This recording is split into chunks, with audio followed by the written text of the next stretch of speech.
और इसके बाद आए जो 4 साल रहे कुतुबुद्दीन मुबारक शाह, जो बस रहे बाकी कुछ नहीं कहे, ठीक है। तो वो थे सन ऑफ अलाउद्दीन तुगलक। बेशक अपने इस्लाम डायनेस्टी में एक इस्लाम धर्म में आस्था रखता था, लेकिन वो हिंदू योगीज से और जैन जो जैन तीर्थ होते हैं, हिंदू योगीज और जो जैन ऋषि होते हैं उनसे भी वो बात करता। के इंटेलिजेंस ऑफिसर्स होते थे, जो इस टाइम के इंटेलिजेंस ऑफिसर्स होते थे उनको हम बोलते थे बरिद, यानी कि BARID।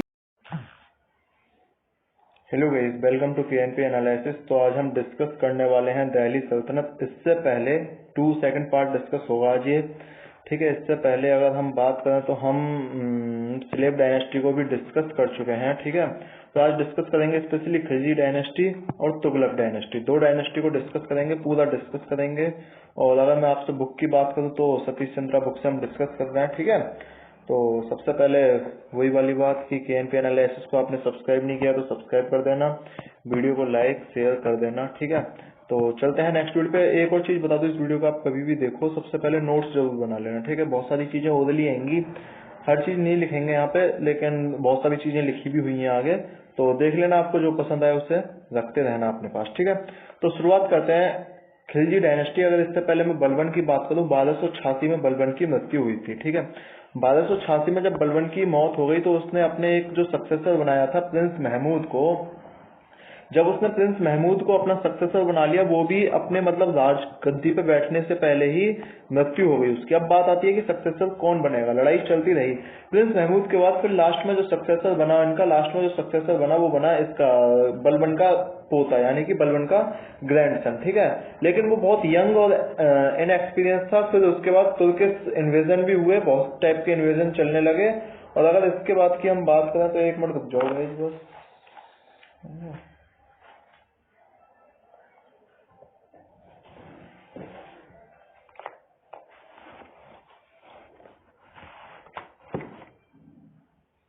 बहुत सारे इन्वेजन चलने लगे। तो इसके बाद फिर आती है खिलजी डायनेस्टी, जो आती है 1290 में।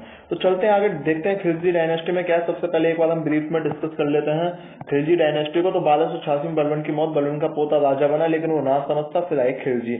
अब खिलजी में कौन कौन से राजा इंपोर्टेंट है या राजा आए उनकी बात कर लेते हैं, एक बार उन पर नजर डालते हैं। तो बात करें सबसे पहले जलालुद्दीन खिलजी। जलालुद्दीन खिलजी पूरा नाम था इनका जलालुद्दीन फिरोज खिलजी, जिन्होंने मात्र 6 साल राज किया, और वो किया 1290 से 1296, ठीक है। जो फाउंडर होता है उसे हमेशा कम मिलता है। इनका जो राज था 1290 से 1296 था, और जो फाउंडर थे खिलजी डायनेस्टी के वो भी यही, यानी कि जलालुद्दीन खिलजी साहब थे, ठीक है। अगर इसके बाद की बात करें तो फिर आए अलाउद्दीन खिलजी, जो खिलजी डायनेस्टी के सबसे महत्वपूर्ण हिस्सा है। अगर मैं बोलूं खिलजी डायनेस्टी में हम एक ही राजा को पढ़ते हैं, वो है अलाउद्दीन खिलजी, ठीक है।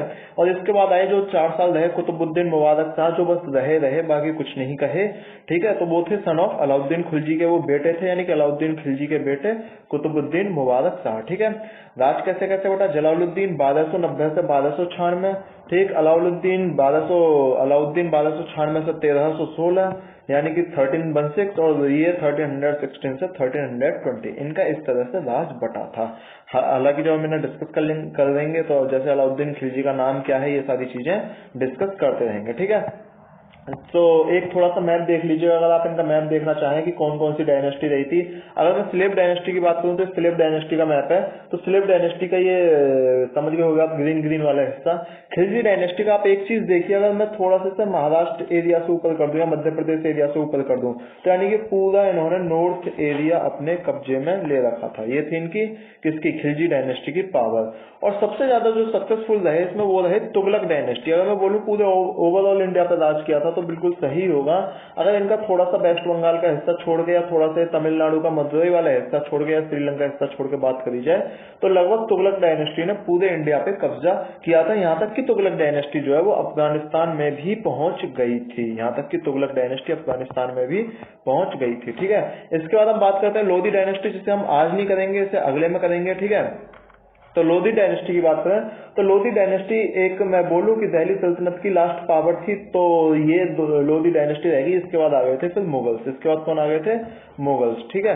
तो यहाँ से फिर मुगल्स का राज शुरू हो जाता है 1526 के बाद। जो बाबर आता है 1526 में, अगर इंडिया को इन्वेंट करता है, आपको पता होगी, इन्वेंट नहीं करता है, इंडिया पे कब्जा करता है, ठीक है।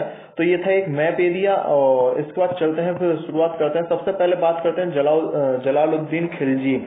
है ना। दीपिका पादुकोण के वो कौन है, वो बॉडीगार्ड का भी नाम जलालुद्दीन खिलजी है, ठीक है। तो बात करते हैं जलालुद्दीन खिलजी की। अगर जलालुद्दीन खिलजी निश्चित रूप से खिलजी डायनेस्टी के फाउंडर रहे हैं। 1290 से 1296 ईस्वी तक ये एक इन्होंने राज किया, ठीक है। ये जलालुद्दीन खिलजी की आपको शक्ल दिख गई होगी, ये बूढ़े भी थे जब ये राज गद्दी पे बैठे थे।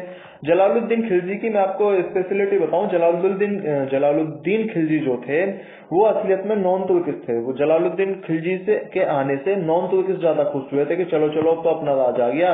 क्योंकि रीजन क्या था, इससे पहले जलालुद्दीन खिलजी से पहले स्लेव डायनेस्टी में, और निश्चित रूप से स्लेव डायनेस्टी तुर्क डायनेस्टी थी, तो उसमें क्या था, जो तुर्क लोग थे उनका पावर ज्यादा था, यानी कि जो हाई ऑफिस पे थे वो तुर्क लोग रहते थे। लेकिन जलालुद्दीन खिलजी के आने से नॉन तुर्किस की पावर तो बढ़ी, लेकिन जो तुर्क थे यानी कि जो तुर्किश पावर थी उन्हें अपने इंपोर्टेंट ऑफिस से नहीं निकाला गया था। ये जलालुद्दीन खिलजी की खासियत थी, ठीक है।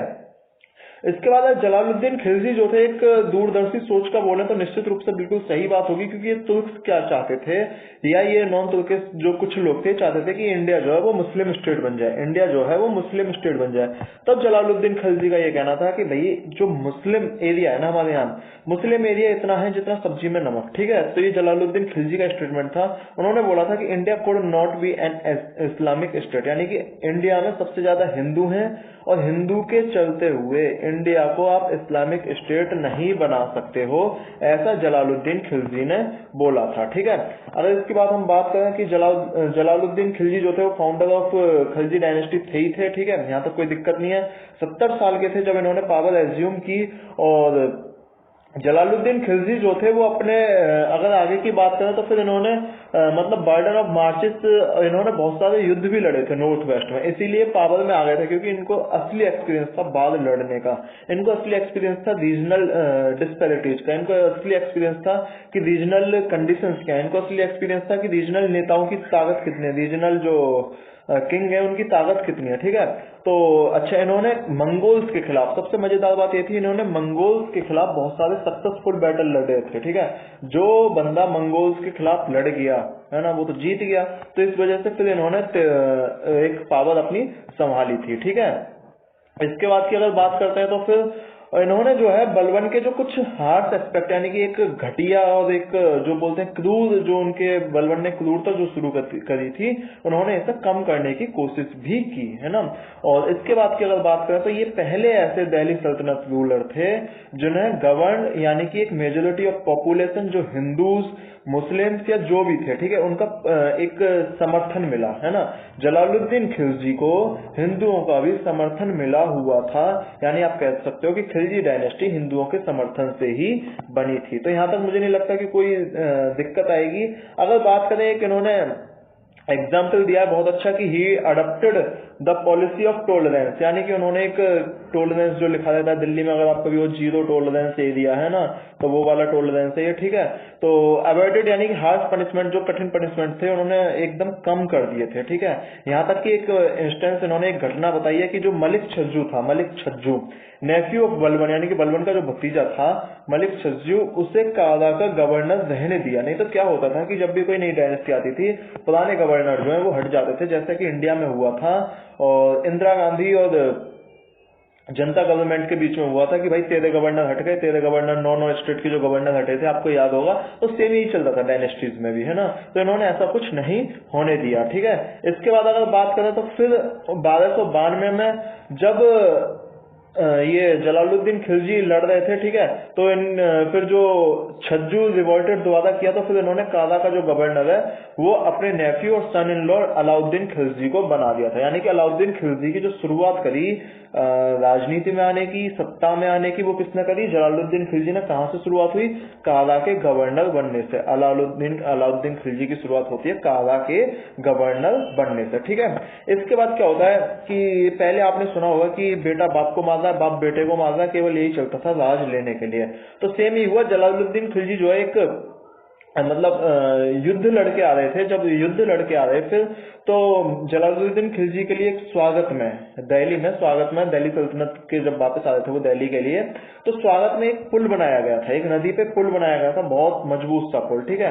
अब जब जलालुद्दीन खिलजी इस पर चले तो तुरंत यह पुल जब इस पे हाथी चले तो पुल टूट गया। अब इसके पीछे थ्योरी ये है कि अलाउद्दीन खिलजी ने जानबूझ के ऐसा पुल बनाया था कि जिससे ये जलालुद्दीन खिलजी मर जाए, ठीक है, और सत्ता मेरे हाथ में आ जाए, और ये जो इनकी एक षड्यंत्र था ये सचमुच साबित भी हुआ, ठीक है। यहाँ तक मेरे हिसाब से कोई दिक्कत नहीं आ रही होगी। और ये कारा के पास हुआ था क्योंकि कारा में जो अलाउद्दीन खिलजी थे वो गवर्नर थे, तो यानी कि वहां की सत्ता उनके हाथ में थी। तो इसके बाद जो सत्ता आती है 1296 में, सत्ता जो आती है 1296 में वो आती है अलाउद्दीन खिलजी के पास, ठीक है। जब सत्ता अलाउद्दीन खिलजी के पास आती है तो देखते हैं अलाउद्दीन खिलजी क्या है। अच्छा, अलाउद्दीन खिलजी जो है वो 1296 से 1316 तक राजा रहे, ठीक है। 1296 में इन्होंने अपने ससुर या चाचा को मारा, ठीक है, और 1316 में खुद निकल लिए इस दुनिया से, ठीक है। तो 1296 से 1316 तक इन्होंने राज किया था, 1296 से 1316 तक, ठीक है। इसके बाद की अगर बात करें तो देखो, सबसे पहले अपने फादर इन लॉ का मर्डर करके राजा बना, जो भिड़ेगा वो मरेगा, अलाउद्दीन खिलजी की पॉलिसी थी, ठीक है। इनसे कोई भिड़ना नहीं चाहिए। अगर मैं इससे बात आपसे अलाउद्दीन खिलजी की करूं तो मैंने इनके लिए एक स्टेटमेंट बनाया है कि नोबल्स को सोना देकर खरीद लिया, सोना देकर खरीद लिया। क्या हुआ, जब अलाउद्दीन खिलजी नए नए सत्ता में काबिज हुए तो निश्चित रूप से जो नोबल्स होते हैं उस टाइम के, यानी कि नोबल्स बोला जाता था उस टाइम, जो एक सत्ता के राजनीतिक कार होते हैं, जैसे कि प्रशांत किशोर इस समय का है ना, तो अगर आप प्रशांत किशोर को इस समय नोबल में इंक्लूड कर लो, अगर एक ही मान लो एक ही डायनेस्टी हो, ठीक है, उस टाइम और कुछ ऐसे ही लोग हों, तो इस टाइप के जो लोग होते थे, यानी कि जो सत्ता को चलाते थे, जो सत्ता दिलवाते थे, अगर वो खुश तो राजा समझ गया, ठीक है, अगर नहीं खुश तो राजा गया। अगर आपको ध्यान हो तो बलबन भी तो एक नोबल था, है ना, उसे भी तो निकाला गया था। ये सारी चीजें चलती थी। तो फिर अलाउद्दीन खिलजी जब आया, जब उसने मर्डर कर दिया, तो फिर उसने नोबल्स को बहुत सारा सोना यानी कि गोल्ड दिया और नोबल्स को खरीद लिया, ठीक है। नोबल्स को क्या चाहिए था, पैसा। अगर जब नोबल्स को पैसा मिल गया तो जो अलाउद्दीन खिलजी का अपोजिशन था वो बहुत शून्य हो गया, ठीक है। जब अलाउद्दीन खिलजी का अपोजिशन शून्य हो गया तो उसके बाद की फिर बात करते हैं अलाउद्दीन खिलजी ने बाकी जो थोड़ा बहुत रिवेलियन बचा था उसके लिए इन्होंने एकदम सप्रेशन वाली पॉलिसी, यानी कि कोई बोला कटा, कोई बोला मरा, ठीक है। तो ये जो वाली पॉलिसी थी इन्होंने ये अडेप्ट कर ली, है ना, तो यानी कि एक क्रूर राजा वाली इनमें भूमिका बन चुकी थी, ठीक है। तो इसके बाद अगर अलाउद्दीन खिलजी की बात करें, कोई भी इनके खिलाफ बोलता तो या तो उसे मार दिया जाता या उसके खिलाफ बहुत सारे पनिशमेंट लगा दिए जाते, ठीक है, जेल में डाल दिया जाता, उसे मतलब उसके साथ कुछ भी हो सकता था, कोई गारंटी नहीं थी कि क्या होगा, ठीक है। अलाउद्दीन खिलजी के बाद अगर बात करें तो अलाउद्दीन खिलजी की जो अलाउद्दीन खिलजी अपॉइंटेड अमीर ए तुजुक यानी कि एंड आल्सो अजीज ए ममालिक during the region of Jalaluddin Khilji. Jalaluddin Khilji के टाइम वो गवर्नर भी रहे थे, सारी चीजें हमने पढ़ी हैं कि क्या क्या वो रहे थे, ठीक है। तो इसके बाद की अगर बात करें फिर किसकी, जलालुद्दीन खिलजी की, अलाउद्दीन खिलजी की, तो अलाउद्दीन खिलजी ने ये जो बलबन की पॉलिसी थी यानी कि मारना काटना, ये बलबन की पॉलिसी अडॉप्ट की थी, ठीक है। इसके बाद नेक्स्ट पॉइंट पे चलते हैं हम। ही देयरफॉर ही पास्ड 4 लॉज, उसने 4 लॉज पास किए जिससे कि अलाउद्दीन खिलजी के खिलाफ कोई भी षड्यंत्र न रचे, कोई आंदोलन न हो, तो इसके लिए उसने 4 लॉज पास किए थे। 4 लॉज कौन कौन से? The public sale of liquor and drug, यानी कि शराब और ड्रग जो होते हैं उसकी एकदम पब्लिक सेल जो थी वो शून्य हो गई, ठीक है। अब पब्लिक में ना तो शराब बिकेगी ना कोई ड्रग बिकेगा, ठीक है। इसके बाद जो इंटेलिजेंस सिस्टम था उनका, उसने सीक्रेट एक्टिविटीज ऑर्गेनाइज की कि जो भी इंटेलिजेंस सिस्टम उसने बहुत अच्छे से बनाया, भी इसे हम एडमिनिस्ट्रेशन में सारा डिस्कस कर लेंगे। तो उसने बनाया कि ताकि मुझे यानी कि अलाउद्दीन खिलजी यानी कि सुल्तान को सारी खबर मिलती रहे कि मेरे राज में क्या क्या चल रहा है, ठीक है। उसके बाद बात करें, ही confiscated the property of nobles, जो नोबल्स होशियार बन रहे थे राजाओं की प्रॉपर्टी लेके उसने उनको ठिकाने लगा दिया, ठीक है। और इसके बाद की बात करें, social gatherings and festivities without permission of sultan were not allowed, यानी अगर आप कहीं एक साथ इकट्ठे हो रहे हो, कहीं एक साथ त्योहार मना रहे हो या कहीं एक साथ कुछ ऐसा कर रहे हो जो एक साथ सोशल इंटरेक्शन है, तो उसने सोशल इंटरेक्शन को अलाउ नहीं किया था। डर क्या था उसे कि सोशल इंटरेक्शन अलाउ होगा तो जो उसके रिबेलियन है वो उनके साथ मिलकर के और उसके खिलाफ षड्यंत्र रच देंगे, यानी जनता के साथ इसके रिबेलियन मिलेंगे और अलाउद्दीन खिलजी के खिलाफ षड्यंत्र रच देंगे, है ना। सेम जम्मू कश्मीर वाला केस ले लो। जम्मू कश्मीर में कुछ लोगों को अंदर जो जिसे बोलते हैं नजरबंद क्यों रखा गया था, वो इसीलिए रखा गया था कि यहाँ के ऐसे असंवैधानिक और असामाजिक तत्वों से ना मिल जाए जिनकी वजह से भारत की सुरक्षा अखंडता को खतरा हो। ठीक है, इसके बाद की अगर हम बात करें तो फिर अलाउद्दीन खिलजी की बात करें तो military campaigns of Alauddin Khilji. देखो जलाउद्दीन खिलजी ने निश्चित रूप से बहुत सारी मिलिट्री की शुरुआत करी, मिलिट्री कैंपेन की शुरुआत करी। बेशक उन्होंने मंगोल से लड़ाई लड़ी, लेकिन बात ये थी कि खिलजी का जो एम्पायर है वो किसने बढ़ाया। खिलजी के एम्पायर के पावरफुल लीडर अगर किसी को बोला जाता है, पावरफुल लीडर अगर किसी को बोला जाता है खिलजी डायनेस्टी का, तो वो भी अलाउद्दीन खिलजी है, वो भी अलाउद्दीन खिलजी। सबसे पावरफुल लीडर कौन थे? अलाउद्दीन खिलजी। ठीक है, यहां तक की अगर बात करें तो अलाउद्दीन खिलजी के बारे में अगर हम आगे चलें तो फिर अलाउद्दीन खिलजी ने अपने नॉर्थ से लेके पूरे साउथ तक, जो मैंने आपको मैप दिखाया था, यानी कि लगभग डेक्कन एरिया तक अपना पूरा कब्जा जमाने की कोशिश की थी। ठीक है, इसके बाद फिर क्या होता है गाइस, अलाउद्दीन खिलजी निश्चित रूप से युद्ध लड़ने जाते हैं और ये मालवा और देवगिर वगैरह को भी अटैक करने लगते हैं। जब इल्तुतमिश जो है गुजरात को अटैक कर रहा था, अब इनकी पॉलिसी देखिए, जब इल्तुतमिश बोलते हैं हालांकि उसे, मैं मैप दिखाता हूँ आपको थोड़ा सा, यहाँ पे समझो इसे। ठीक है, ये समझो, जब इल्तुतमिश यहाँ पे खिलजी यहाँ पे अटैक करने आया, ठीक है, तो मालवा और देवगिर ने भी गुजरात पे अटैक किया, यानी कि आपस में एकता नहीं थी। जो मेन नंबर पॉइंट 1 ये है ना, खिलजी डायनेस्टी क्यों पावरफुल होती जा रही है ये समझिए। अब जैसे मान लो गुजरात का अटैक हो रहा है तो जो मालवा और देवगिर है वो भी इधर से अटैक कर ले रहे हैं, क्योंकि उन्हें पता है कि एकता है नहीं, और एकता नहीं होगी तो अटैक निश्चित रूप से होगा। अगर हमने इससे पहले मराठा करा था, मराठा में हालांकि वो बाद में आएगा, 1630 की बात है, लेकिन आप उस समय समझिए, उस समय मराठाज में जब शिवाजी राजा बने थे तो उन्होंने एकता से मराठाज की पावर को हासिल किया था। जब जब पावर अलग अलग हुई है निश्चित रूप से इन राजाओं का एक तरह से पतन हुआ है। ठीक है, इसके बाद की हम बात करें फिर तुर्किश जो रूलर थे, अब वो बार बार गुजरात पे राज करने की वजह से, देखो निश्चित रूप से गुजरात पे राज करने के लिए हमेशा 2 कंडीशंस होती हैं। पहली कंडीशन तो जो गुजरात था वो बहुत रिच और इसमें पॉपुलस कंट्री था, यानी कि अगर गुजरात पे मान लो गुजरात की सेना अपने कब्जे में, तो इधर का इतना भारत अपने कब्जे में हो जाएगा। ठीक है, दूसरा रीजन जो मेन रीजन था वो ये था कि गुजरात था समुद्र के किनारे। ठीक है, अब जब गुजरात यहाँ समुद्र के किनारे, तो यहाँ पे होंगे बहुत सारे पोर्ट। ठीक है, यहाँ पे होंगे बहुत सारे पोर्ट। अगर यानी कि ये पोर्ट होंगे तो इनसे जो ट्रेड होता है उसका टैक्स किसको मिलेगा? जो यहाँ पे कब्जा कर रखा है, जिसने तो कब्जा कौन करना चाहता है वहां पे? तुर्क। ठीक है, तो खिलजी डायनेस्टी ने सबसे पहले वहां पे तुर्क्स को निकालना चाहा। अगर इसके बाद की हम बात कर लें तो फिर जो सुल्तान ऑफ दिल्ली था कि गुजरात में मतलब एक सप्लाई, अच्छा दूसरा एक और रीजन समझ लीजिए, एक तो पोर्ट था, एक और रीजन क्या था वहां पे? एक रीजन ये था कि वहां से आती थी हॉर्स की सप्लाई, यहाँ से आती थी हॉर्स की सप्लाई। ठीक है, इधर से अफ्रीका से हॉर्स की सप्लाई आती थी। ठीक है, और हॉर्स जिसके पास सबसे अच्छे, सबसे ज्यादा पावरफुल इस समय वही होगा उस समय, क्योंकि देखो हॉर्स ही उनकी एक सेकंड आर्मी मानी जाती थी। अगर आदमी के बाद कुछ उनके पास पावरफुल है तो वो हॉर्स है, और अगर हॉर्स के बाद भी कुछ एक्स्ट्रा पावरफुल है तो वो हाथी है। ठीक है, तो हाथी, गधा, घोड़े से ही उनकी सरकारें चलती थी। तो ये समझ में आ गया होगा कि गुजरात पे क्यों कब्जा करना चाह रहे थे वो लोग, खिलजी भी और तुर्क्स भी। ठीक है, लेकिन हालांकि कुछ समय बाद खिलजी ने तुर्क्स को भगा दिया। ठीक है, इसके बाद की हम बात करते हैं फिर, तो ये मलिक कफूर था जिसने साउथ इंडिया पे इन्वेजन करना चाहा, और फिर उसे अलाउद्दीन खिलजी के सामने पेश कर दिया गया। और सबसे मजेदार बात यह है कि मलिक कफूर को ही अलाउद्दीन खिलजी का सबसे एक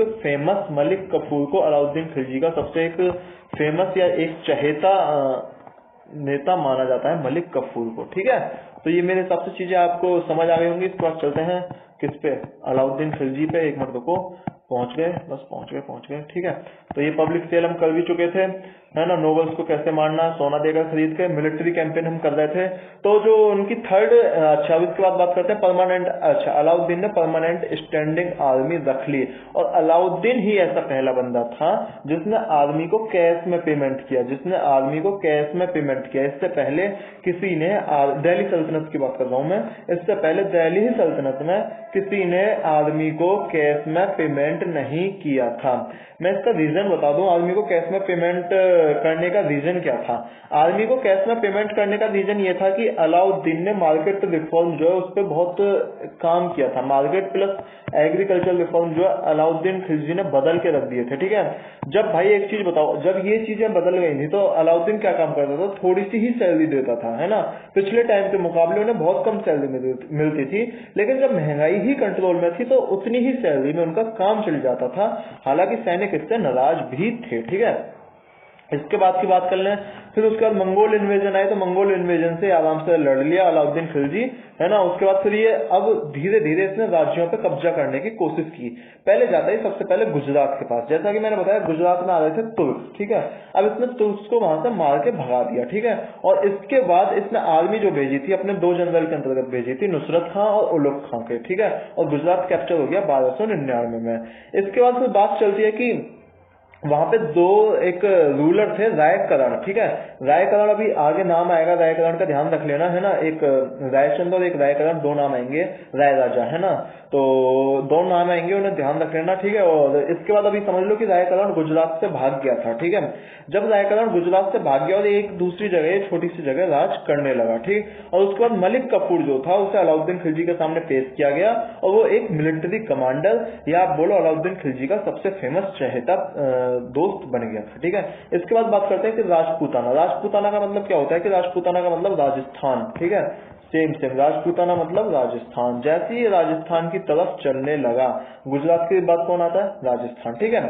जैसे ही राजस्थान की तरफ चलने लगा तो इसने वहां पे रणथंभौर, मालवा, है ना, इन सब रीजन पे कब्जा करने की कोशिश करी थी। हम बात कर लेते हैं सबसे पहले रणथंभौर की। रणथंभौर जो था, जो उसका किला था, माना जाता था कि राजस्थान के राजपूत रूलर्स में सबसे मजबूत और सबसे इंपोर्टेंट किला जो है वो रणथंभौर का ही किला है, ठीक है।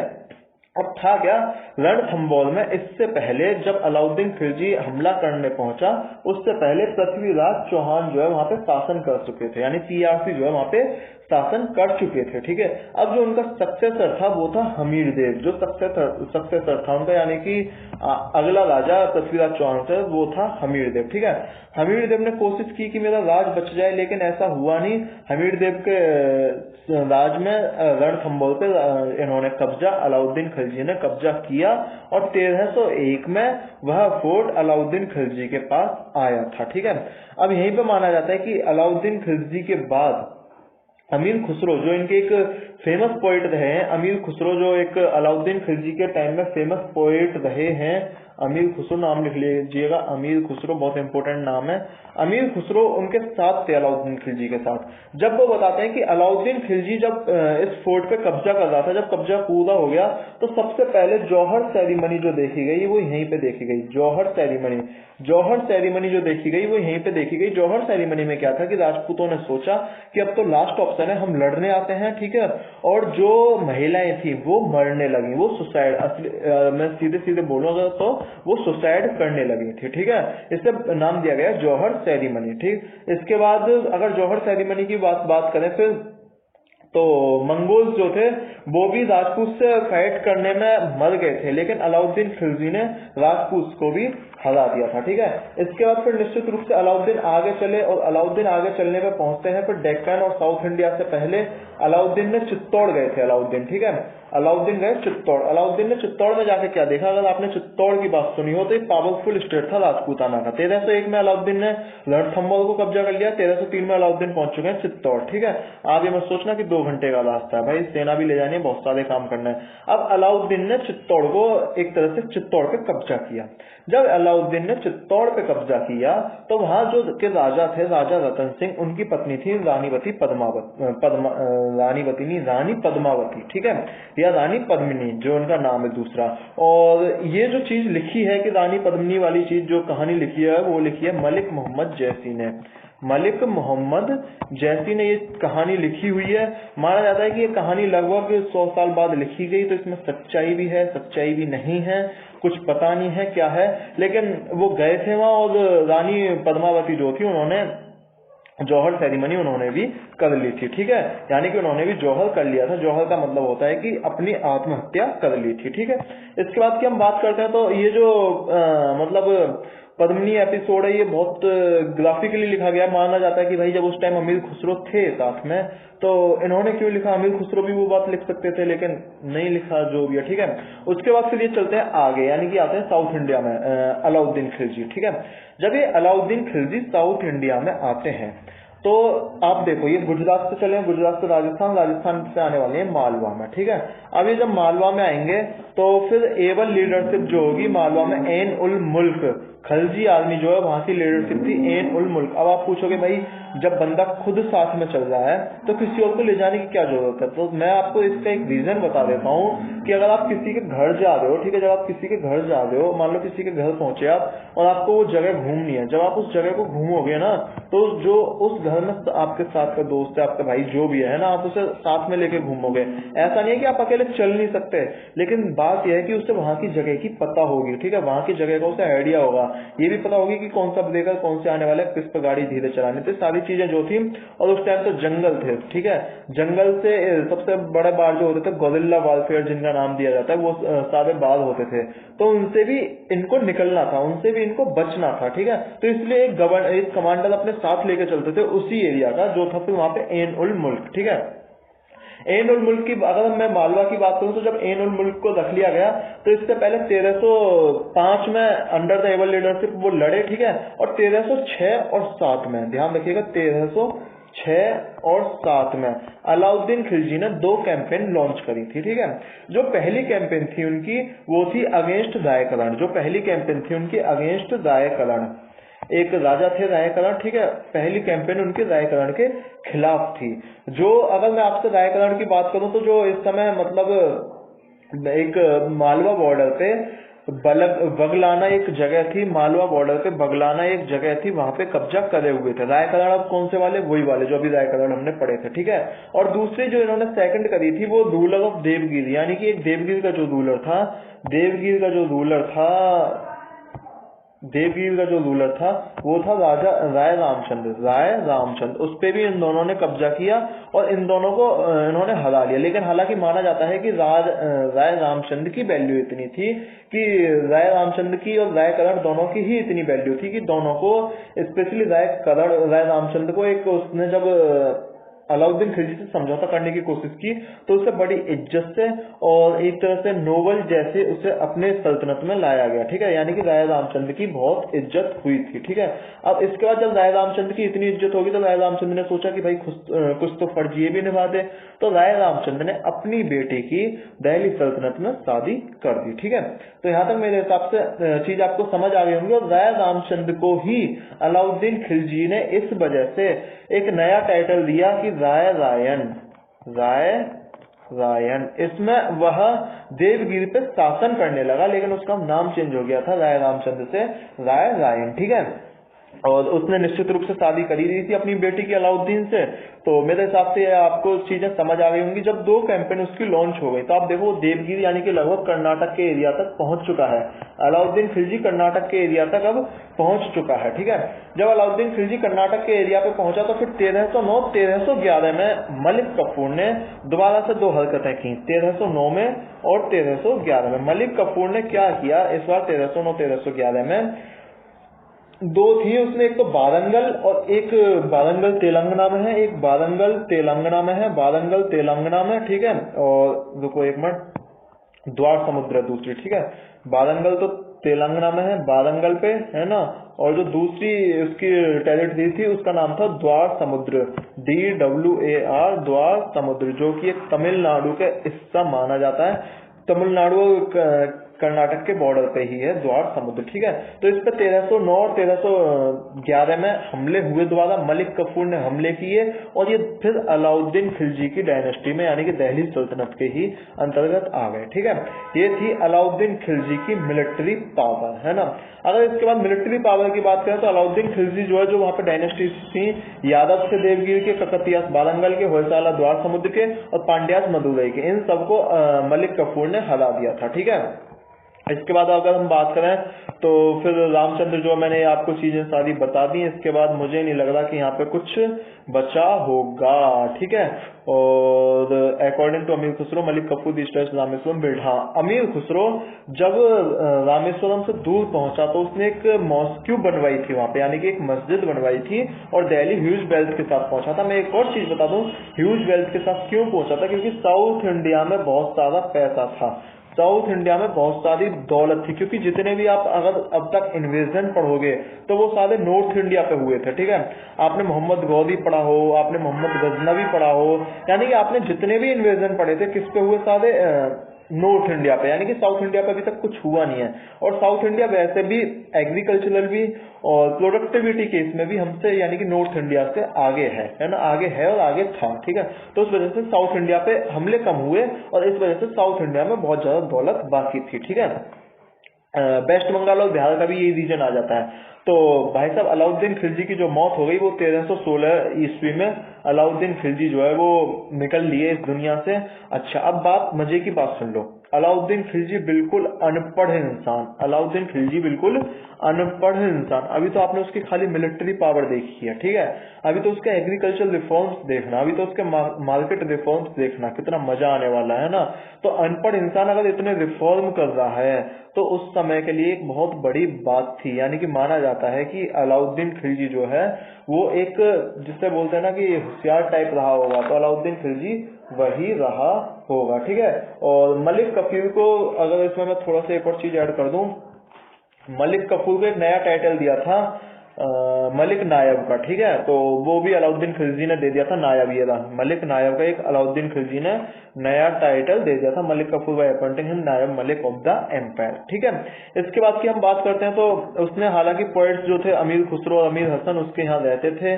उसने 2 गेटवे भी बनवाए थे जिसका नाम है अलाई दरवाजा, और एक उसने न्यू कैपिटल बनवाई थी सिरी फोर्ट, है ना। सिरी फोर्ट क्या था कि जब उस पर कब्जा हो रहा था तो अलाउद्दीन खिलजी बचा के नया उसने सिरी फोर्ट पे एक नया कैपिटल बनवा दी, सिरी फोर्ट, ठीक है। दिल्ली में है ये सिरी फोर्ट, है ना। इसके बाद सिरी फोर्ट अलग है, खाली सिरी अलग है, इस चीज को भी ध्यान रख लेना, ठीक है।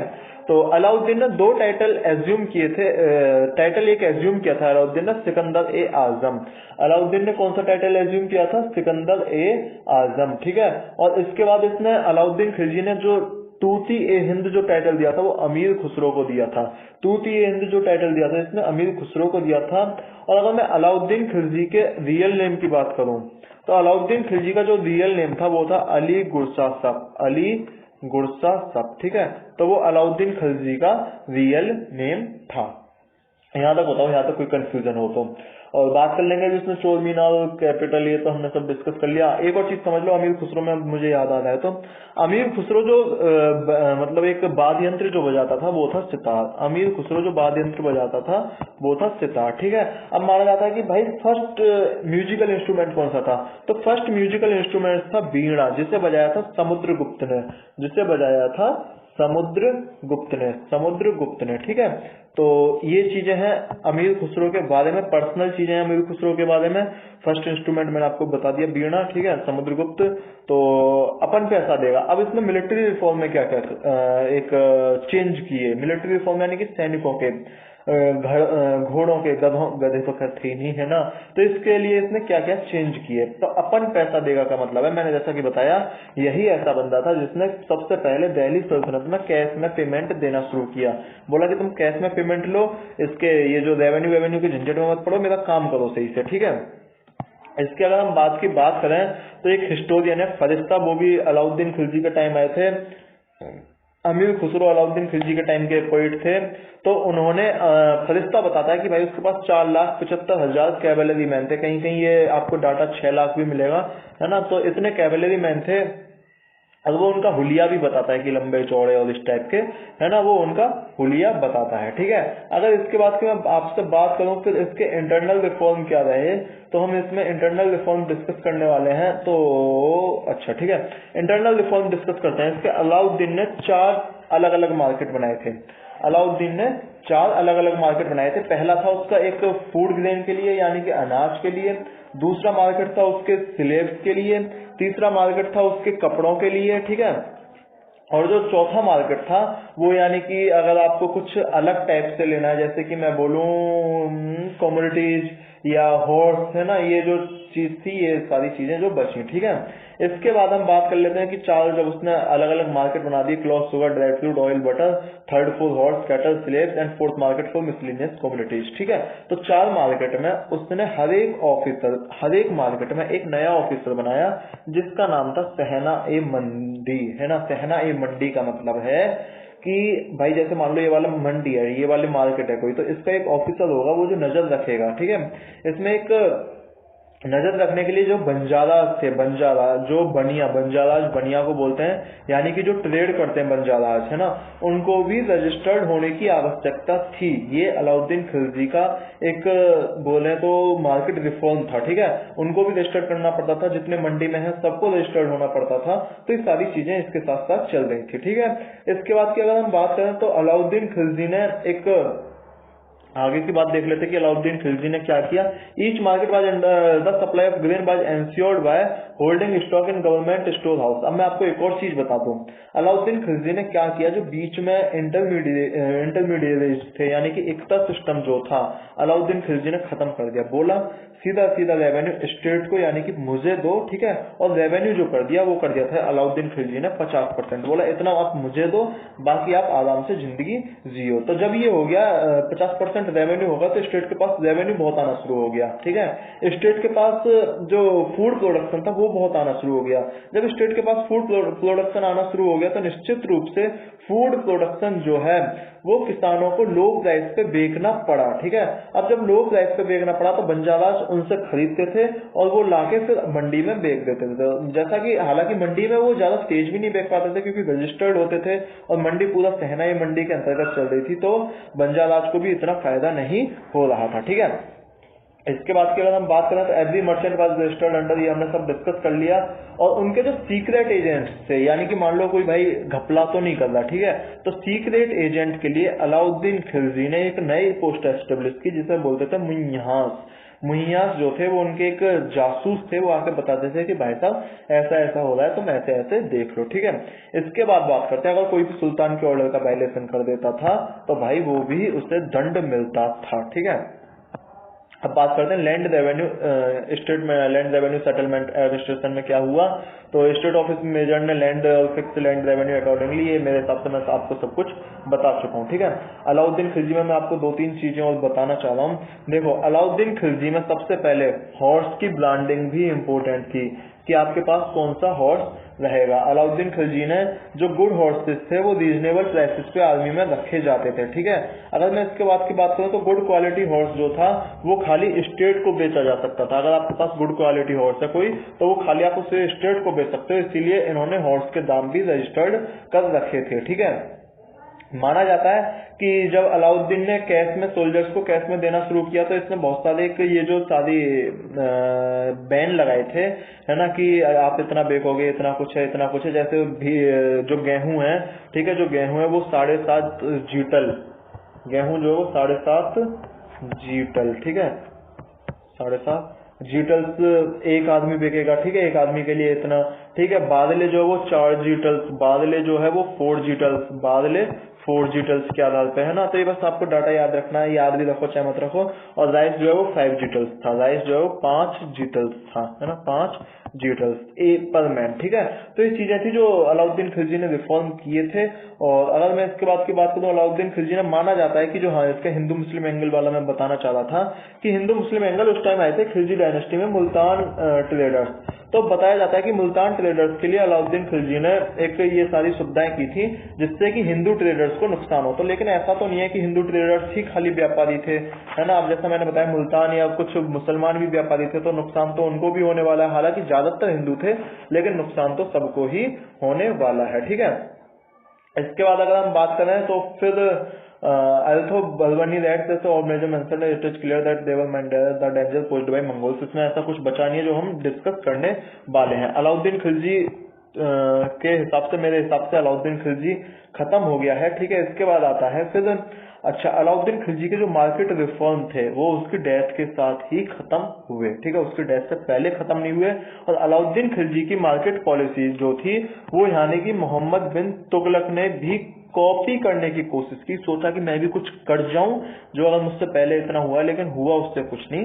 इसके बाद बात करते हैं गाइस हम कुतुबुद्दीन मुबारक शाह। अलाउद्दीन खिलजी समझ आ गया, उसके मार्केट रिफॉर्म, उसके एग्रीकल्चरल रिफॉर्म में मेरे हिसाब से सारे हमने क्लियर कर लिए हैं। अब कुछ बचा ऐसा नहीं है जिसे मैं और कुछ आपको बताना चाहूँ, ठीक है। हिंदू मुस्लिम एंगल मैंने सब कुछ एंगल बता दिए।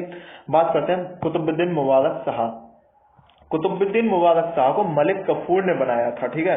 जब अलाउद्दीन खिलजी मर गया तो मलिक कफूर जो था, जैसा मैंने पहले बताया था, मलिक कफूर जो है वो बहुत फेमस और अलाउद्दीन खिलजी का बहुत प्रिय एक नोवेल था, ठीक है। अब जब मर गया तो जिम्मेदारी आई मलिक कफूर पे। तो मलिक कफूर ने क्या बोला कि कुतुबुद्दीन मुबारक शाह तुम जो है वो बन जाओ, राजा बन जाओ 1316 में, ठीक है। अब कुतुबुद्दीन मुबारक शाह राजा बन गए, लेकिन वो सोचते मलिक कफूर साहब कि मैं खुद बनूं, वो उससे पहले खुद निकल लिए, ठीक है। तो एक ही सन बचा था अलाउद्दीन का जो इस पे आ सकता था गद्दी पे, ठीक है, लेकिन उससे एडमिनिस्ट्रेशन चला नहीं और वो लास्ट में मार दिया गया। ये कुतुबुल मुबारक शाह लास्ट में मार दिया गया। तो इसके बारे में कुछ ज्यादा इंपॉर्टेंट है नहीं, है ना। अब ये बस एक बार डिस्कस कर लेना है, खिलजी डायनेस्टी में यही दो इंपॉर्टेंट है, जलालुद्दीन और अलाउद्दीन, ठीक है, जलालुद्दीन और अलाउद्दीन, है ना। उसके बाद मलिक कफूर थोड़ा बहुत था जो मैंने आपको बता दिया, अमीर खुसरो के बारे में बता दिया, बीड़ा सितार बता दिया। तो ये मेरे हिसाब से सारी चीजें थी जो मैं आपको बता चुका हूँ। बात कर लेते हैं नसीरुद्दीन खुसरो शाह। अब ये नसीरुद्दीन खुसरो शाह भी ज्यादा इंपॉर्टेंट नहीं है, उसने मुबारक शाह को मारा था, उसकी भी ये जो सत्ता ज्यादा दिन नहीं चली, 1 महीने क्या 2 महीने, मतलब 1 ही साल मुश्किल से वो चल पाई थी, ठीक है। और फिर उसके बाद बात करते हैं तो वो ऐसा ही हिंदू था। और उसके बाद फिर जो नई शासन आई वो आई तुगलक डायनेस्टी, है ना। तो देख लेते हैं तुगलक डायनेस्टी हम यहाँ पे कवर करने वाले हैं। तुगलक डायनेस्टी का पहले मैं आपको मैप दिखाता हूँ कि तुगलक डायनेस्टी कहाँ कहाँ पे थी, जहां से हमने खिलजी डायनेस्टी का मैप देखा था, ठीक है। ये देख लो यहाँ पे तुगलक डायनेस्टी आती है 1320 में और तुगलक डायनेस्टी पूरे भारत पे लगभग कब्जा कर लेती है ना। तुगलक डायनेस्टी की अगर बात करूं मैं तो तुगलक डायनेस्टी जो है वो 1320 से 1412 तक, ये कुछ लोग इसे 1414 भी बोलते हैं। ये एक हिस्ट्री का मतलब है कि भाई कुछ चीजें सच्चाई नहीं होती तो वो रहती है, इसमें कोई दिक्कत होनी नहीं चाहिए, ठीक है। तो जो तुगलक डायनेस्टी के फाउंडर थे वो थे घियासुद्दीन तुगलक, है ना। घियासुद्दीन तुगलक ने 1320 में घियासुद्दीन तुगलक ने 1320 में तुगलक डायनेस्टी को फॉलो किया था। उसके बाद जो घियासुद्दीन तुगलक के बाद राजा बने वो राजा बने फिर मोहम्मद बिन तुगलक, ठीक है। और फिर मोहम्मद बिन तुगलक एक फेमस राजा रहे थे, अगर इसके देख लो यहाँ पे घियासुद्दीन तुगलक जो थे वो 1320 से 1335 तक, घियासुद्दीन तुगलक 1320 से 1335। असली नाम घियात अल दिन, उनका असली नाम क्या था, घियात अल दिन। मोहम्मद बिन तुगलक 1325 से 1351, 1325 से 1351, और जो उनका दूसरा नाम था मोहम्मद शाह सेकंड, ठीक है। मोहम्मद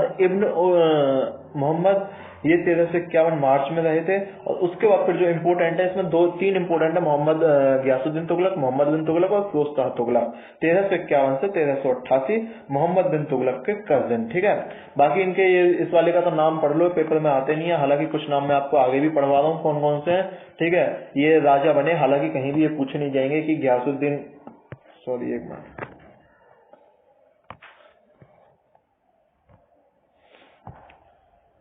ये घियासुद्दीन तुगलक, अबू बकर शाह, नसीरुद्दीन महमूद शाह, है ना, अलाउद्दीन सिकंदर शाह, मोहम्मद नसीरुद्दीन, ठीक है, नसीरुद्दीन नुसरत शाह तुगलक, नसीरुद्दीन मोहम्मद, ये आते नहीं है किसी भी पेपर में, मैंने अभी तक देखे नहीं है, ठीक है। और ये जो डायनेस्टी इसे करानहु तुर्क भी बोला जाता है, जो कि गाजी मलिक के फादर थे ओरिजिन में, है ना, करानहु के ओरिजिन में। तो बात करते हैं घियासुद्दीन तुगलक की, ठीक है, जिनका दूसरा नाम गाजी मलिक भी है, जिनका दूसरा नाम गाजी मलिक भी है। 1320 से 1325 तक इन्होंने राज किया, फाउंडर थे तुगलक डायनेस्टी के, ठीक है।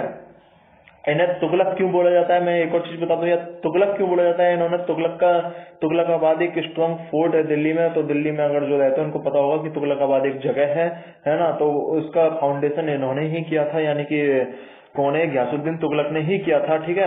और जो घियासुद्दीन तुगलक का बेटा था उसने अपने बेटे को भेज दिया, जो मोहम्मद बिन तुगलक था, उसे बारंगल में ककतियास के खिलाफ, मदुरई में पांड्यास के खिलाफ, ठीक है।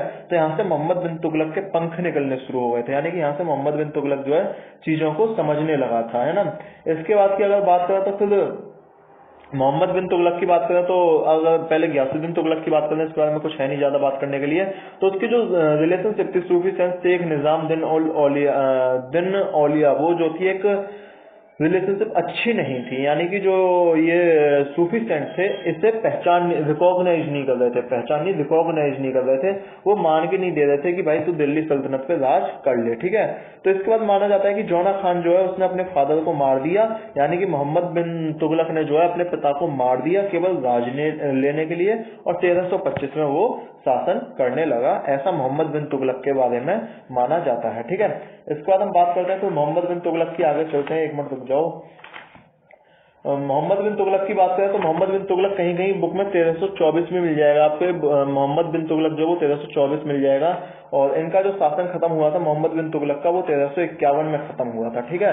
अब मोहम्मद बिन तुगलक की जो खासियत थी वो ये थी कि वो पढ़ा लिखा तो वो भी जितना था है ना, लेकिन मोहम्मद तुगलक अपने आप को, अब देखो एमबीटी जो है इससे बोला जाता है पागल राजा, एमबीटी जो है इससे बोला जाता है पागल राजा, यानी कि मोहम्मद बिन तुगलक को बोला जाता है पागल राजा, ठीक है।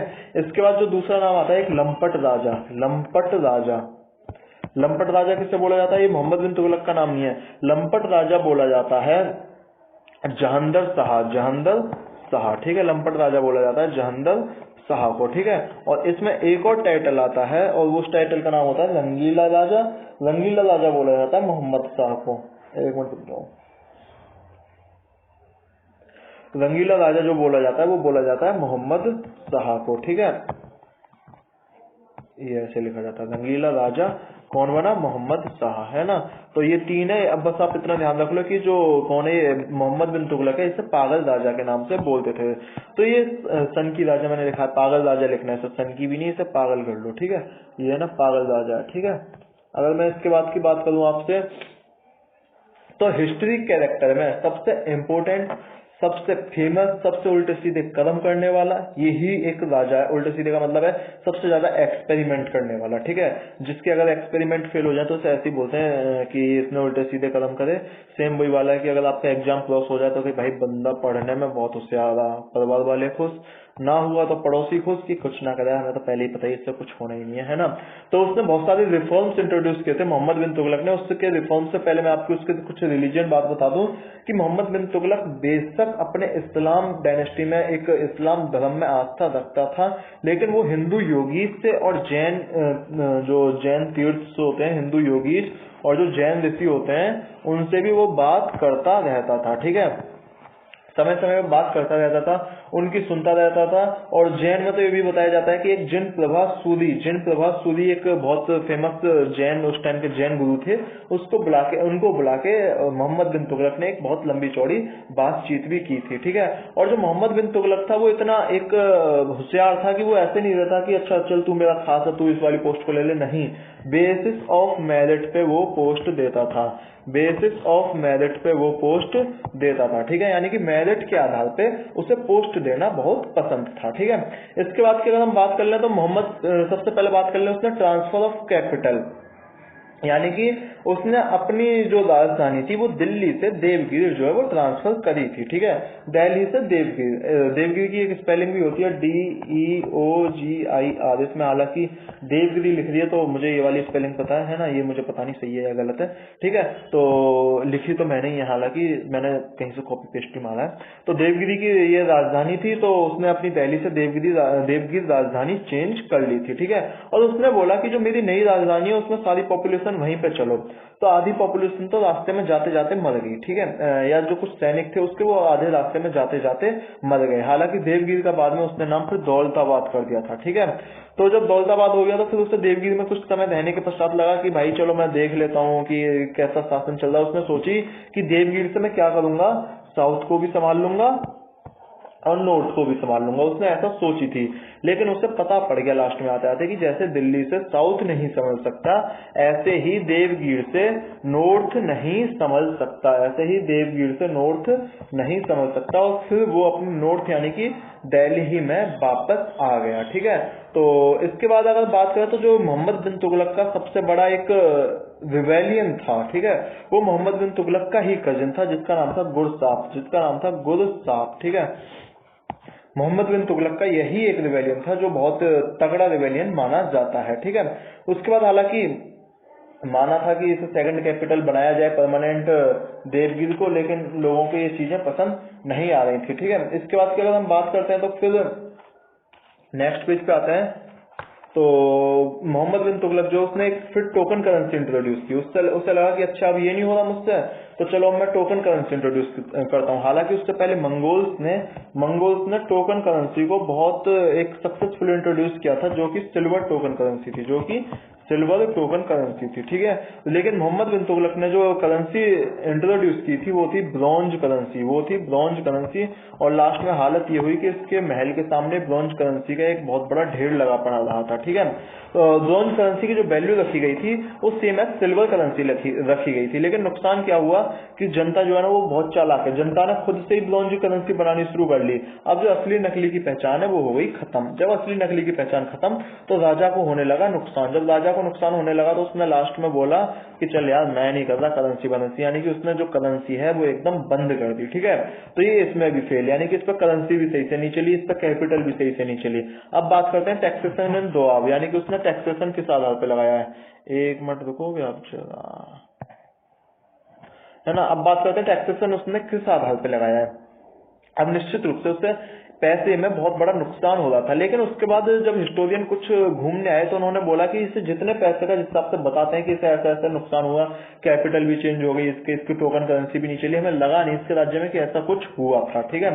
तो मोहम्मद बिन तुगलक ने जो फार्मर्स हैं उन पे टैक्स बढ़ा दिया, यानी कि उन पे लैंड रेवेन्यू बढ़ा दिया, ठीक है। इसके बाद क्या हुआ, फिर एग्रीकल्चर रिफॉर्म करने की भी मोहम्मद तुगलक ने बहुत सारी कोशिश की, लेकिन हुआ उस पर जब भी कुछ नहीं, ठीक है। तो उसने ना लोन देने की कोशिश की जिसका नाम था तकवी लोन, जिसका उसने लोन बंदे ने नाम दिया तकवी लोन।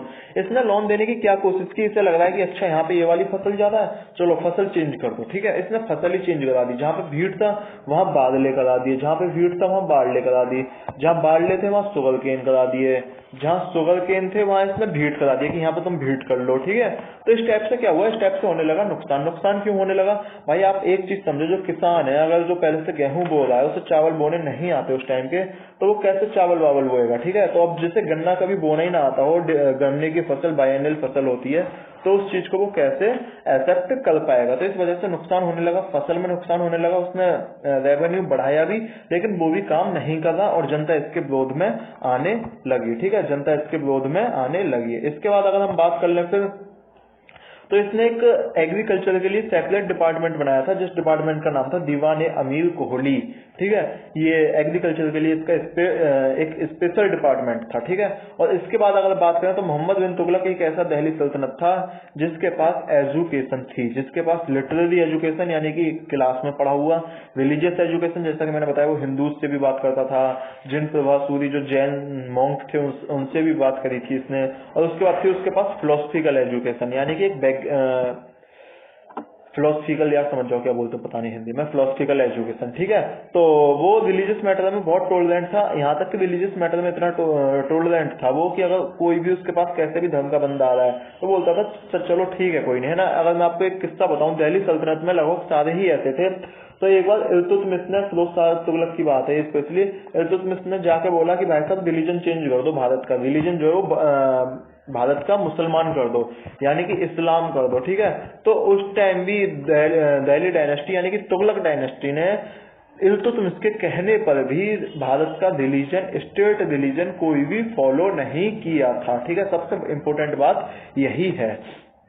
उसके बाद की अगर हम बात कर रहे हैं तो फिर मोहम्मद बिन तुगलक के अगर हम लास्ट पार्ट में देखें तो बहुत सारे उसके रिवेलियन आ लिए, बहुत सारे उसके हरकतें होने लगी। फिर मोहम्मद बिन तुगलक के ही समय में 1336 में विजयनगर किंगडम जो है वो दो लोगों ने फाइंड किया, जिसका नाम था हरिहर, जिसका नाम था, दो भैया थे वो, हरिहर एंड बुक्का। उन्होंने अपनी एक नई डायनेस्टी बनाई जिसका नाम था विजयनगर डायनेस्टी, ठीक है। अगर इसके बाद की हम बात करें, इसके नेक्स्ट पेज पे चलें तो फिर देखेंगे हम कि बहमनी किंगडम 1347 में बहमनी किंगडम भी एस्टेब्लिश हो गया था, जहां से फिर एक, अगर मैं बोलूं कि तुगलक को एक मतलब तुगलक को एक वो मतलब विरोध का सामना करना पड़ गया था। ठीक है, तो तुगलक के सामने वो विरोध वाली चीजें आने लगी थी। और जो मोहम्मद तुगलक है तो 1351 में उसकी हो जाती है मृत्यु। मोहम्मद बिन तुगलक की 1351 में हो जाती है मृत्यु due to worsening of his health condition. उसकी हेल्थ कंडीशन के आधार पर उसकी मृत्यु होती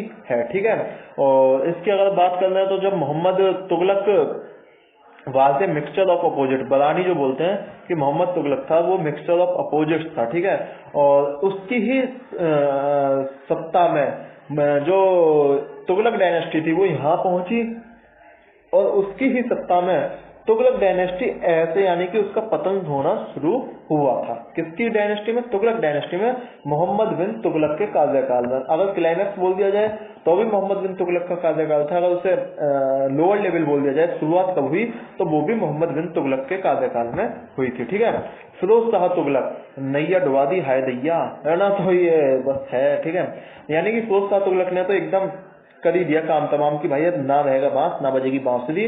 उसने तुगलक डायनेस्टी को खत्म कर दिया, इस पर ध्यान दीजिएगा। ठीक है, तो जब उसने तुगलक डायनेस्टी को खत्म कर दिया, मोहम्मद बिन तुगलक की जब मृत्यु हो गई 1351 में, तो फिरोज तुगलक को सुल्तान बनाया गया नोबल्स के द्वारा। यहाँ तक कि जब उसे सुल्तान बनाया गया तो जो मतलब चीफ इनके वो मुस्लिम सेंट होते हैं, क्या बोलते हो, मुस्लिम सेंट्स जो होते हैं, जो भी बोलते हैं उनको, ठीक है, फिरोज शाह तुगलक को उन्होंने भी रिकॉग्नाइज कर लिया था। सूफी सेंट बोलते हैं उनको, क्या बोलते हैं उनको, सूफी सेंट को भी फिरोज शाह तुगलक को रिकॉग्नाइज कर लिया था। ठीक है, इसके बाद अगर बात करें तो एक तेलुगु ब्राह्मण था जो इसने अपना वजीर बनाया, जिसका नाम था खान जहां मकबल। एक उसने नए तेलुगु ब्राह्मण को अपना वजीर बना लिया। ठीक है, और यही कारण था कि जो फिरोज शाह तुगलक जितना शासन कर पाया वो खान जहां मकबल की बात थी। निश्चित रूप से मैं बार बार कहता हूँ कि भाई जो जितना अपने आसपास रहेगा उतनी ही चीजें वो समझेगा। ठीक है, अच्छा, इसके बाद की अगर हम बात करें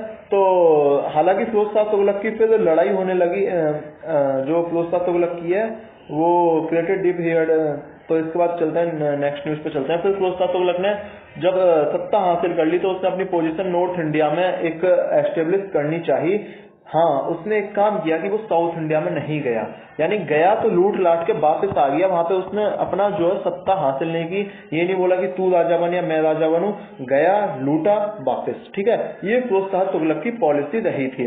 बंगाल के खिलाफ भी गए थे भाई साहब, वापस मुंह देख के आ गए अपना शीशा में। ठीक है, पानी जो बंगाल के पास पानी बह रहा है। अच्छा, उसके बाद अगर हम बात करें तो इन्होंने उड़ीसा में भी अटैक किया, वापस आ गए। ठीक है, और इन्होंने ये जब उड़ीसा में अटैक किया तो जगन्नाथपुरी जैसे टेंपल से बहुत सारा माल जो है वो लूट के लाए थे। हालांकि जब ये टेंपल लूट रहे थे या जब ये माल लूट रहे थे तो इन्होंने कोई भी ऐसी हरकत नहीं की कि जिसकी वजह से, इनकी हरकत की वजह से यानी कि कोई सत्ता एस्टेब्लिश कर सके। अगर मैं फिरोज शाह की बात करूं आपसे तो फिरोज शाह जो है, जो भी नोबल्स को एक हार्श पनिशमेंट दिए जाते थे, यानी कि कठिन, यानी कि उनके हाथ पैर जो काट दिए जाते थे, वो कहीं ना कहीं फिरोज शाह तुगलक ने रोका था। ठीक है, फिरोज शाह तुगलक ने बोला कि नहीं, हमें ऐसे पनिशमेंट नहीं देने चाहिए, है ना। और उसके बाद अगर फिरोज शाह तुगलक ही एक ऐसा पहला बंदा था जिसने, अगर मैं इसके लिटरेचर की बात कर लूं तो जिसने संस्कृत से पर्शियन में अनुवाद शुरू किया था, यानी कि फारसी में, जिसने फारसी जो बोलते हैं आप, संस्कृत से पर्शियन में अनुवाद शुरू किया था फिरोज शाह तुगलक ने। ठीक है, और तुगलक है ना, तुगलक ठीक है। और उसके बाद फिरोज शाह तुगलक के बाद हम बात कर लें एडमिनिस्ट्रेटिव रिफॉर्म्स। उसके एडमिनिस्ट्रेटिव रिफॉर्म्स क्या रहे उन्हें देख लेते हैं। ज्यादा रिफॉर्म रहे नहीं है इसके, बस इसका ये है कि भाई अगर आप नोबल हो, आपके अगर कोई बेटा है, यानी हेरिडिटरी सिस्टम जो उसने उनको भी सक्सेशन दे दिया। एकता सिस्टम को इसने रिवाइव कर दिया। अच्छा, एकता सिस्टम को जब रिवाइव किया तो मैं आपको यहाँ पे एक और चीज बताना चाहूंगा कि जो मोहम्मद बिन तुगलक था ना, उसने खत और मुकद्दम पे ज्यादा विश्वास नहीं किया था। उसने खत एंड मुकद्दम पे ज्यादा विश्वास नहीं किया था। खत एंड मुकद्दम की ये हालत हो गई थी, जो विलेज के एक मतलब बहुत बड़े लीडर होते थे, लैंड लॉर्ड लीडर जिनको बोलते हैं हम, लैंड लॉर्ड लीडर, इनकी ये हालत हो गई थी कि इनके जो मतलब महिलाएं हैं इनके घर में, मुसलमानों के यहाँ जाके बर्तन साफ करने लगी थी। ठीक है, तो खत और मुकद्दम की ये हालत हो गई। वो बस एक मतलब खाली जमीन के टुकड़े पे अपना जमीन करने वाले एज ए पीजेंट्री बन गए थे। ठीक है, तो फिरोज शाह तुगलक ने उनको भी कहीं ना कहीं पावर दिलाने की कोशिश करी, उनसे भी बोला कि चलो कोई नहीं। अब मजे की बात सुन लो जो फिरोज शाह तुगलक ने किया। फिरोज शाह तुगलक ने जिजिया टैक्स जो है, एक टैक्स होता था जिजिया टैक्स, जो नॉन मुस्लिम पे लगाया जाता है, जो नॉन मुस्लिम पे लगाया जाता है, यानी मुसलमानों पे नहीं लगाया जाता।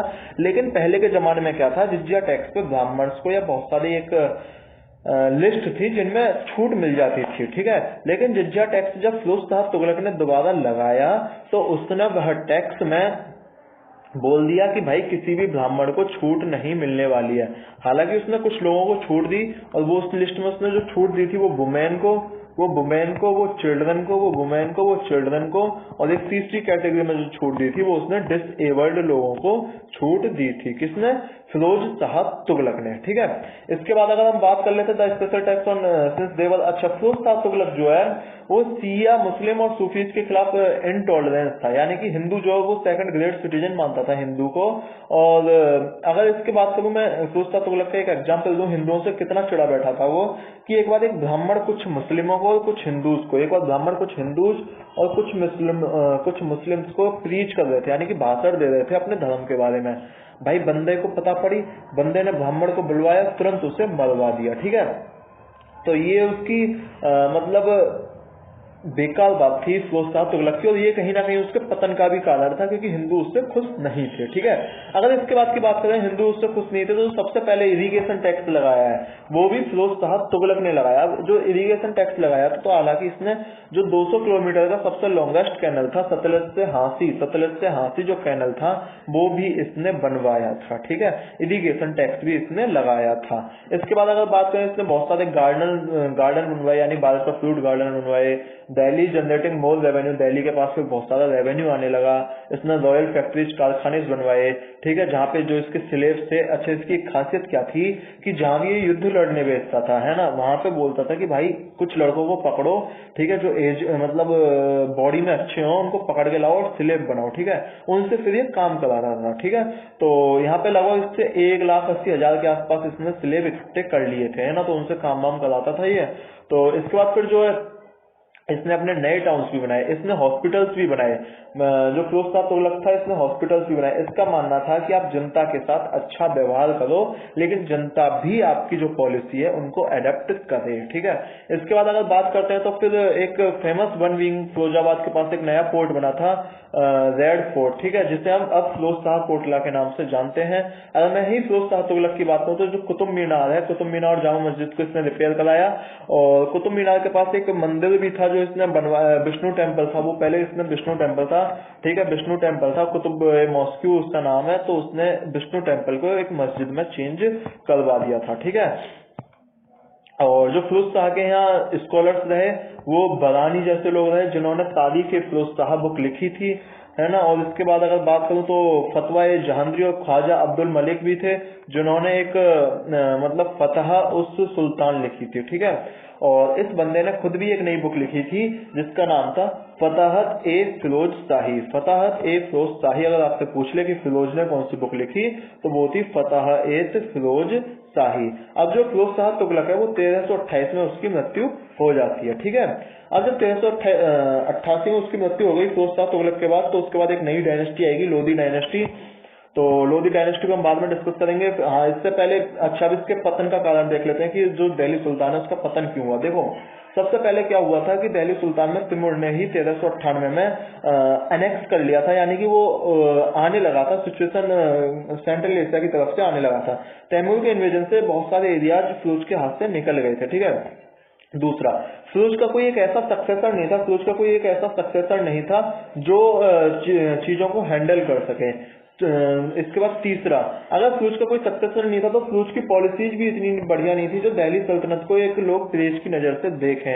अगर फिरोज की इतनी पॉलिसी बढ़िया नहीं थी तो क्या हुआ था कि बीच में प्लेग भी आया था, मोहम्मद बिन तुगलक और फिरोज के टाइम प्लेग भी चल रहा था, ठीक है। और जब प्लेग बीमारी चली थी तो उससे फैमिन और उससे महंगाई जैसी समस्याएं बहुत बढ़ने लगी थी, जिसके कारण फिरोज शाह तुगलक को भी नुकसान होने लगा था, ठीक है। और अगर इसके बाद की बात करें तो जो तैमूर था वो इतना पावरफुल था कि वो आया, उसने दिल्ली पे ऐसा मार काट मचाई कि दिल्ली के लोगों को बाहर निकलना मुश्किल हो गया। 3 दिन में उसने हजारों लोगों को मारा, दिल्ली को लूटा और निकल लिया, है ना। उस टाइम आप दिल्ली का मतलब मान लो कि अगर दिल्ली लूट गया तो दिल्ली सल्तनत लुट गई, ठीक है। तो ये एक तुगलक डायनेस्टी के सबसे बेकार कारण थे जिस वजह से तुगलक डायनेस्टी अपने हाथ से गई, दिल्ली सल्तनत के हाथ से गई, ठीक है। तो मेरे हिसाब से ये चीजें थी दिल्ली सल्तनत की, है ना, और खिलजी डायनेस्टी और तुगलक डायनेस्टी की। तो इसके बारे में अब आप 2 मिनट देखो तो एक और चीज देख लें, अगर कुछ बचा हो तो कुछ डिपार्टमेंट है उन्हें भी एक बार अब देख लेते हैं, ठीक है। तो डिपार्टमेंट मैं आपको एक बार लिखवा दे रहा हूँ, है ना, और कुछ डिपार्टमेंट हैं इसमें इम्पोर्टेंट। वजीर उलामा जो थे, एक चीज समझ लो, रिलीजियस क्लासेस को उलामा बोलते हैं, लिख दे रहा हूँ मैं यहाँ पे। रिलीजियस क्लासेस को जो बोलते हैं वो उलामा, उलमा या उलामा, रिलीजियस क्लासेस को जो बोला जाता है वो उलामा बोला जाता है, ULAMA, ठीक है। और इसके बाद अगर मैं बात करूं आपसे, वजीर इसके ख्वाजा जहां रहे, है ना, ये खाने जहां हमने पढ़ लिया। दीवान ए अर्ज मिलिट्री डिपार्टमेंट था, मिलिट्री डिपार्टमेंट जो था इस समय में दीवान ए अर्ज जो था वो मिलिट्री डिपार्टमेंट था, ठीक है। ये जे है ना, दीवान ए अर्ज मिलिट्री डिपार्टमेंट था। और इसका जो हेड होता था उसे बोलते थे अरिज ए ममालिक, ठीक है। इसके हेड को क्या बोलते थे हम, दीवान ए अर्ज डिपार्टमेंट मिलिट्री डिपार्टमेंट था, और इसके हेड को बोलते थे हम अरिज ए ममालिक, ठीक है। इसके अगर बात करें तो सेपरेट डिपार्टमेंट मैंने बता ही दिया। और अलाउद्दीन जो था वो आर्म्ड फोर्स, अलाउद्दीन ने ही दाग सिस्टम को एस्टेब्लिश किया था। एक और चीज समझ लो, अलाउद्दीन ने ही दाग सिस्टम, यानी कि एक जो उसका घोड़ा होता था उस पर एक ऐसा गर्म माहौल का ठप्पा लगा देते थे कि हाँ भाई ये घोड़ा हमारा है, जिससे युद्ध में बहुत अच्छे से पहचान हो जाए। तो दाग सिस्टम को किसने रिकॉग्नाइज किया, वो भी अलाउद्दीन थे, ठीक है। अगर मैं इसके बाद की बात करूं आपसे, रुक जाओ भी और बात कर लेंगे इसमें। तो इसमें इसी डायनेस्टी में 2 नए डिपार्टमेंट भी बने थे, और उन 2 डिपार्टमेंट का नाम था, एक तो था दीवान ए रिसालत। रिसालत आप समझ लो, जो दैसे है वो मतलब वो रिलीजियन हो गया, ठीक है। और एक नया डिपार्टमेंट बनाया था इन्होंने ही, दीवान ए इंसा में क्या होता था, दीवान ए इंसा में स्टेट करस्पॉन्डेंस, यानी कि आपके जो राज्य के व्यवहार या राज्य के जो काम होते हैं उनसे रिलेटेड ये डिपार्टमेंट था, ठीक है। इसके बाद की अगर हम बात करें तो जो इस टाइम के इंटेलिजेंस ऑफिसर्स होते थे, उनको हम बोलते थे बरिद, यानी कि BARIDS, उस टाइम के इंटेलिजेंस ऑफिसर्स को बोला जाता था, ठीक है। और इस टाइम का जो लोकल स्ट्रक्चर होता था, मैं आपको बता दूं, सबसे पहले लोकल स्ट्रक्चर में मुफ्ती या प्रोविंस आते थे, ठीक है। इसके बाद फिर लोकल स्ट्रक्चर में 6 आते थे, यानी कि गाँव बता रहा हूँ किस टाइप से गाँव बटे हुए थे। 6 के बाद फिर परगनाज, 6 के बाद फिर जो परगनाज आते थे, परगनाज, और परगनाज के बाद जो सबसे लास्ट में आते थे वो आते थे अमील, ठीक है। ये उस टाइम का लोकल स्ट्रक्चर बना हुआ था। और उस टाइम सीसम, इंडिगो, कॉटन क्रॉप जो थे वो ग्रोन की जाती थी, है ना। खत मुकद्दम मैंने आपको सब बता ही दिया। मैन्युफैक्चर ऑफ पेपर भी उस टाइम स्टार्ट हो गया था, ठीक है। और इसके बाद मुझे नहीं लग रहा कि हमने कुछ छोड़ा है। और जो उनके फोर्ट थे वो इतने बड़े बड़े थे कि 1000 पिलर को आपको पास करके जाना पड़ता था। मैं इसमें एक और चीज बता दूं, मोहम्मद बिन तुगलक ने ही अपना बर्थडे शुरू किया। अगर मैं मोहम्मद बिन तुगलक की बात करूं तो इसने ही नौरोज फेस्टिवल, जो पार्सियन ईयर होती है, नौरोज फेस्टिवल, वो भी मोहम्मद बिन तुगलक ने ही शुरू किया था, ठीक है। तो ये मोहम्मद बिन तुगलक के एक डिपार्टमेंट थे। और रॉयल खजाना, जो हराम, ये सब मैंने हराम जिसमें महिलाएं रहती हैं वो चीजें उसको हराम बोलते हैं, ठीक है। तो टाउन लाइफ जो है वो भी हम डिस्कस कर चुके हैं इसमें। अच्छा, फिरोज में क्या था, ब्राह्मण भी अब एग्रीकल्चर कर सकते थे। पहले क्या है, ब्राह्मण एग्रीकल्चर नहीं करते थे, तो तुगलक डायनेस्टी ने बोला कि भैया चलो एग्रीकल्चर करो, खेती करो, ठीक है। और सती के लिए आपको पहले परमिशन लेनी पड़ती थी तो इसमें डायनेस्टी में। और इसके बाद अभी तो मैंने आपको किस्सा बता ही दिया। हाँ, एक इंपोर्टेंट टर्म आता है जिम्मीज किसे बोलते हैं, जिम्मीज बोलते हैं जो प्रोटेक्टर हिंदूज थे, यानी कि जो हिंदूज प्रोटेक्टर नहीं, जो हिंदूज प्रोटेक्टेड हिंदूज थे, ठीक है, इन्हें बोलेंगे ना प्रोटेक्टेड हिंदूज जो थे, उनको जिम्मी का नाम दिया गया है, ठीक है। और अगर मैं इसके बाद की बात करूं, जिजिया सेपरेट टैक्स मैंने आपको बताई दिया, कुब्बतुल इस्लाम मैंने आपको मस्जिद बताई दी, ठीक है। तो और उस टाइम बहुत सारे लोग जो है वो इस्लाम में भी कन्वर्ट होते थे। उस टाइम जो बहुत सारे लोग हैं वो इस्लाम में भी कन्वर्ट होते थे, तो उनका इस्लाम में जो कन्वर्ट होने का मेन मकसद रहता था तो यही रहता था कि भाई उनको पॉलिटिकल गेन मिल जाए, और दूसरा उनका मकसद ये रहता था कि हमारी सोशल वैल्यू बन जाए, ये उनका मकसद रहता था। गैस मेरे हिसाब से यहाँ तक आपको चीजें समझ आ गई होंगी। बहुत कोशिश की है मैंने कि बेस्ट समझा सकें, ठीक है। तो तुगलक डायनेस्टी, खलजी डायनेस्टी, अगर आपको वीडियो पसंद आई हो तो please subscribe channel KNP analysis को आप सब्सक्राइब ही करके जाइएगा, ठीक है। और अगर आपको वीडियो पसंद आने के बाद सब्सक्राइब करके जाइएगा, वीडियो को लाइक शेयर भी करके जाइएगा, इन कामों को आप करते रहिएगा। तो मिलते हैं नेक्स्ट वीडियो में, और नेक्स्ट वीडियो हिस्ट्री की आएगी, उसमें हम लोधी डायनेस्टी और मुगल, इससे पहले विजयनगर डायनेस्टी जरूर करेंगे, ठीक है। तो नेक्स्ट वीडियो में मिलते हैं। बहुत बहुत धन्यवाद, बहुत बहुत आभार, आपने पूरी वीडियो देखी। Tata bye bye. कहाँ से बंद होता है यार ये, चलो ठीक है, टाटा।